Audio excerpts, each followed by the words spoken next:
BJP ने राज्यसभा चुनाव के लिए उम्मीदवारों को मैदान में उतार दिया है। राज्यसभा के लिए 37 सीटों पर चुनाव होने हैं, लेकिन बीजेपी ने पहली लिस्ट में अभी सिर्फ 9 लोगों के नाम जारी किए हैं। हरियाणा से भाजपा नेता संजय भाटिया को उम्मीदवार बनाया गया है। मुख्यमंत्री नायब सिंह सैनी से उन्होंने मुलाकात की है और आपको बता दें कि संत कबीर कुटीर पर सीएम नायब सिंह सैनी से राज्यसभा उम्मीदवार संजय भाटिया ने मुलाकात की है। बात अगर संजय भाटिया की करें तो लोकसभा सीट से वे सांसद रह चुके हैं। गृह मामलों के स्थायी समिति, सांसदों के वेतन एवं भत्तों संबंधी संयुक्त समिति तथा सूक्ष्म लघु एवं मध्यम उद्यम मंत्रालय की परामर्शदात्री समिति के सदस्य भी वे रह चुके हैं। साल 2019 के लोकसभा चुनाव में उन्होंने अपने पहले ही चुनाव में ऐतिहासिक जीत दर्ज की थी। उन्होंने कांग्रेस के प्रत्याशी को 6.54 लाख मतों के अंतर से हराया था और कुल 9,09,432 वोट हासिल किए थे, जो कि हरियाणा के 53 वर्ष के इतिहास में सबसे बड़ी जीत में गिनी जाती है। संगठन में उनकी सक्रिय भूमिका और नेतृत्व के प्रति प्रतिबद्धता ने उन्हें पार्टी का भरोसेमंद चेहरा बनाया है। ऐसा कहा जाता है कि उन्हें हरियाणा के पूर्व मुख्यमंत्री मनोहर लाल खट्टर का भी करीबी माना जाता है। राजनीतिक हलकों में ये भी चर्चा रही है कि वे पूर्व प्रधानमंत्री अटल बिहारी वाजपेयी और वरिष्ठ भाजपा नेता लाल कृष्ण आडवाणी के भी निकट रहे हैं। साल 2000 में पानीपत नगर परिषद के चेयरमैन भी वे बने थे। संघ और संगठन से लंबे समय तक जुड़े रहने और नेतृत्व के विश्वास ने उन्हें राज्यसभा तक पहुंचाने में अहम भूमिका निभाई है। हरियाणा में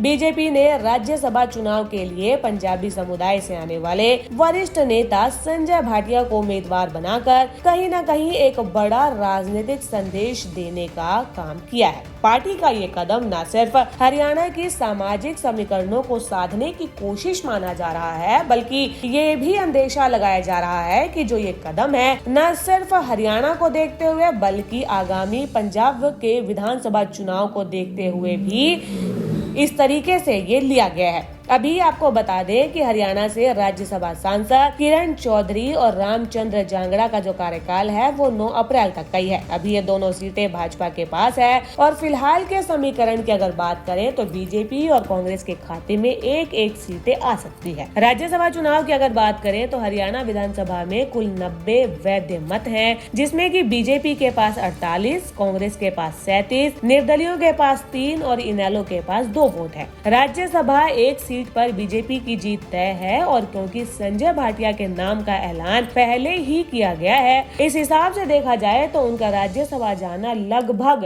तय माना जा रहा है, क्योंकि बीजेपी 31 वोटों से उन्हें आसानी से जिता सकती है। इसके बाद बीजेपी के पास 17 वोट बचेंगे, तो वहीं कांग्रेस 31 वोटों के बलबूते पर अपने एक उम्मीदवार को आसानी से जिता सकती है। 31 वोटों के इस्तेमाल के बाद कांग्रेस के पास 6 वोट बचेंगे, तो वहीं निर्दलियों के पास 3 और इनेलो के पास 2 वोट बचेंगे। अगर भाजपा अपना दूसरा उम्मीदवार उतारती है तो उसे दूसरी सीट जिताने के लिए निर्दलियों और इनेलो के अलावा 9 क्रॉस वोट चाहिए, जो कि फिलहाल यहाँ पर मुश्किल नजर आता है। लेकिन बहरहाल यहाँ पर जिस तरीके से ये तस्वीरें सामने आई है भाजपा नेता संजय भाटिया और सीएम सैनी के मुलाकात को लेकर, फिलहाल जो है अब इस तरीके से राजनीतिक जिस तरीके से अंदेशे जताए जा रहे हैं कि पंजाबी वोट को साधने की कोशिश की गई है, देखने वाली बात होगी कि भाजपा के द्वारा उठाया गया कदम क्या उन्हें पंजाब की राजनीतिक सियासी सरगर्मी में किस तरीके से आगे बढ़ाने का काम करता है।